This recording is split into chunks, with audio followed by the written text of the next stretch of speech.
Tu abres o portão, penetras o jardim e paras em frente a um jasmim.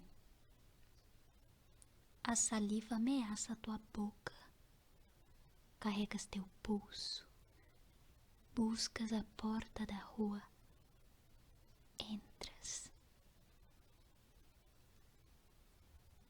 A mulher no ônibus te fizera 2 ou 3 perguntas e se calara, vexada com teu silêncio de monossílabos e gestos.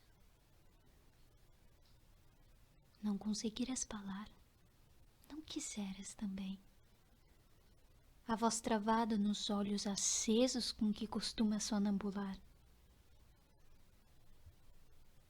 Antes que entre no teu quarto e feches tua porta, virão tua mãe, teu primeiro amado, teus irmãos, teus amigos, teu pai, a mulher no ônibus. Antes que entres no quarto e feches tua porta, virão tua mãe, a mulher no ônibus, teu amado, teus irmãos, teus amigos, teu pai, os meninos da rua, os vendedores, tua aldeia. Todos conversarão entre si e contigo, e serás como um mudo fantasma, enquanto se acumulam cada vez mais vozes, cada vez mais sons, cada vez mais vozes, cada vez mais sons de hoje, de quando não era hoje. Cada vez mais vozes, cada vez mais sons de hoje, de quando não era hoje.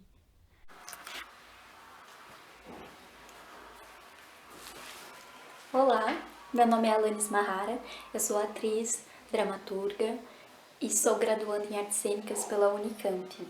Moro em Campinas há 5 anos e aqui, mesmo na pandemia, realizei várias atividades artísticas e culturais, mesmo nesse processo de isolamento, e é um pouco sobre isso que eu gostaria de falar hoje.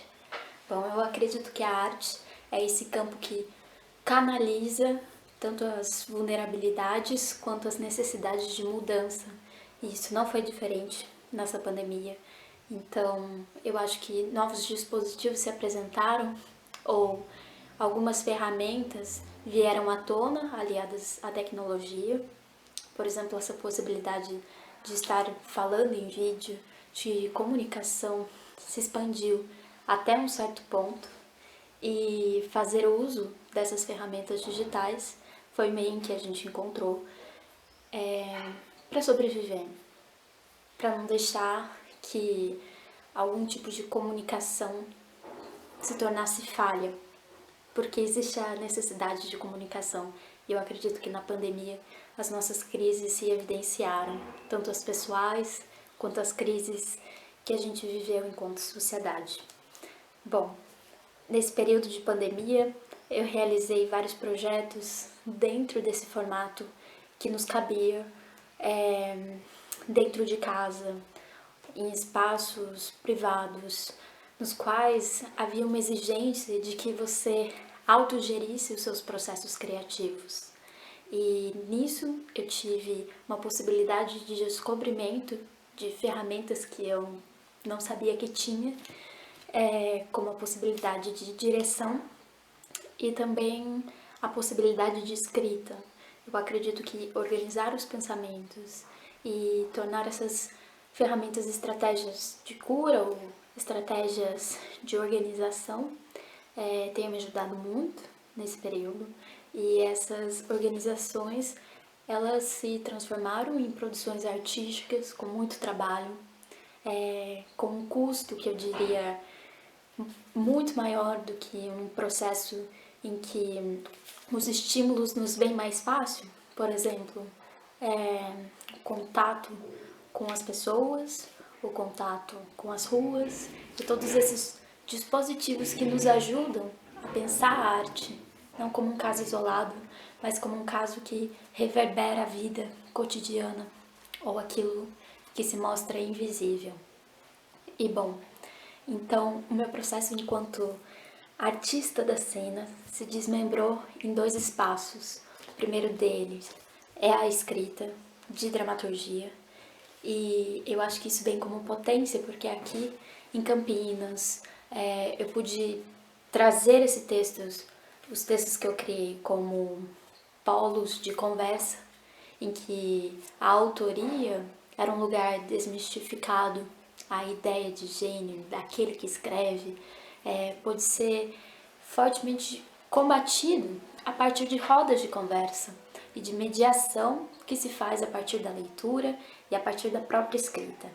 Além disso, eu também ministrei algumas oficinas em que se pensava a palavra como uma documentação, um território em que a ficção e a dramaturgia cotidiana, se misturam até que seja impossível delimitar quais são as bordas entre ficção e realidade, aquilo que se encara como real. E, além disso, escrevi um texto chamado Resta.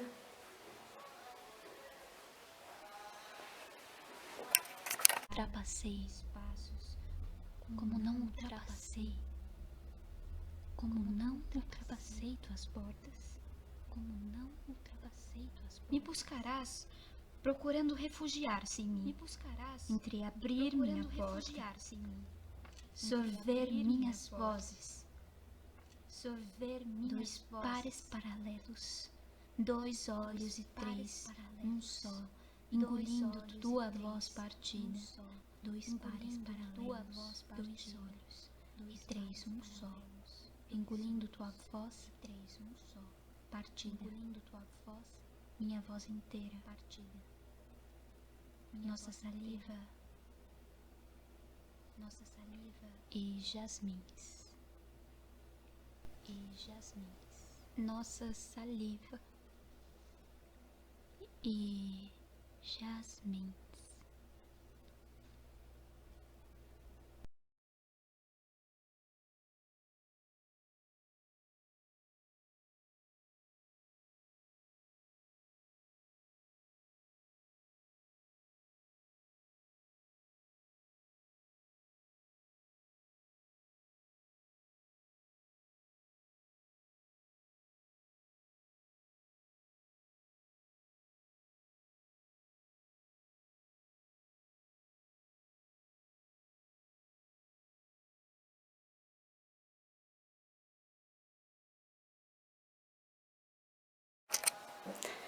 Bom, no campo da dramaturgia, eu escrevi uma peça chamada Manivela, que fala justamente sobre esse período de isolamento e mais, sobre o desmembramento da informação e como nós somos impactados e um pouco não sensibilizados diante de tantas mortes, diante de um estado de exceção ou de um estado de abandono, e qual o papel que o jornalismo tem para que isso se torne banal. É um texto que discute essas temáticas e que foi contemplado por um edital em Campinas chamado Nova Dramaturgia Campineira, o livro, através da Lei Aldir Blanc. E, além disso, a partir da escrita, da organização dessa coletânea, nós nos reunimos com as pessoas que escreveram essas dramaturgias, compartilhamos tanto os processos da cena, quanto a própria leitura dramática desses textos que servem ao teatro.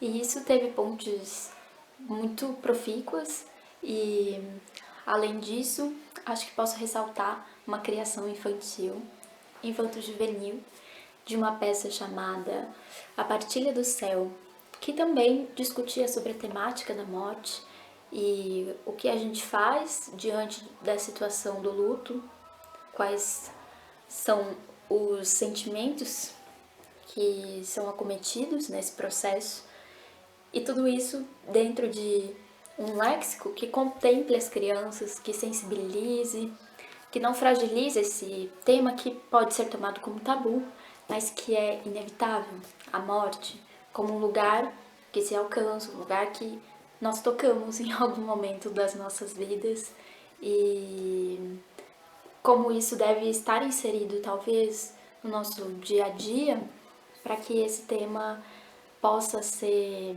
menos angustiante, digamos assim. Bom, essa peça também recebeu algumas leituras dramáticas e circulou dentro desse espaço que pensa a escrita para as infâncias. E por último, eu escrevi um texto chamado Caixa de Costura, em um núcleo de dramaturgia, e é interessante perceber como a dramaturgia pode se tornar um campo compartilhado, a escrita é algo que se compartilha, que pulsa junto, não pode partir só de uma mão, nem só de uma pessoa que realiza sinapses, que entende o que está escrevendo, né? Mas não, ela é um código que se compartilha com as outras pessoas, que vai ser lido pelas outras pessoas e que ocupa um lugar como enunciado que deve ser sempre questionado, analisado. Afinal de contas, é um pouco a forma como a gente escolhe se registrar. E o Caixa de Costura foi o resultado desse núcleo de dramaturgia. E é uma peça que fala sobre feminicídio, parte de uma situação real, de um processo que eu busquei a partir da Hemeroteca Nacional, no qual existe um relato de uma violência doméstica e eu desmembro esse acontecimento para várias outras chaves que questionam o feminicídio e, mais do que isso, sonham com uma possibilidade de uma sociedade em que o feminicídio não é um crime presente. E além disso, por fim, fui contemplada por um edital para escrever também sobre o feminismo, sobre escritas dentro do feminino, e isso também estava ligado com pensar novos horizontes de possibilidades de vida. E neste texto, por fim, eu abordei a temática da mobilidade urbana e como ela afeta principalmente a condição feminina, partindo de dados, por exemplo, que nos trazem as informações de que mulheres são as que mais circulam em ônibus, mulheres transitam, mulheres estão na rua, entretanto não tem segurança. Então a peça questiona um pouco isso e parte um pouco do princípio de uma história em que uma mulher está em busca de um emprego e ela flana pela cidade procurando um emprego e discutindo